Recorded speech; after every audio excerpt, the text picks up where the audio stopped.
Мына көбейтуді қысқартатында біз жай бөлшектерді көбейтер кезде бірінші қысқартып алуымыз керек. Содан кейін барып қалған сандарын көбейтуіміз керек. Мысалы, алым мен бөлімі міндетті түрде қысқарады. 4 пен 2 қысқару деген белгілі бірдей санға бөліну деген сөз ғой. 2-ні 2-ге бөлеміз 1, 4-ті де 2-ге бөлеміз 2. Енді қалған сандарымыз не? 2 мен 3 көбейтеміз. 6 бөліміне жазылады. Мына жақта 1-ге 1-ді көбейткенде 1 өзі қалады. Дәл солай, мына есепке қарайтын болсақ, 2 мен 2 қысқарады. Екеуі бірдей сандарды қысқартақ, 1 деп жазудың қажеті жоқ. Мына 1. Сонда 9-дан 1. Қараймыз, мына сан бөлімінде ма, алымында ма, соған мән беру керекпіз.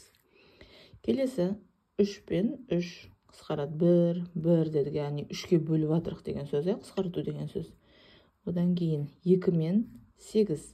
Екеуінде 2-ге бөлеміз деген сөз. 2-ні 2-ге бөлсек 1, 8-ді 2-ге бөлсек 4. 4 қай жақта? Бөлімінде. 4-тен, мынақты көбейткен кезде 4, мына жақта 1. 4-тен 1. Дәл солай, қарайық, алым мен бөлімі. 7 мен 7 қысқарады, ол бірлерді жазбай қойсақ та болады. Енді 15 пен 5. Екеуінде 5-ке қысқартамыз, яғни 5-ке бөлеміз. 5-ке 5-ті бөлсек 1, 15-ті 5-ке бөлсек 3. 3 бізде бөлімінде тұр. 3-тен 1.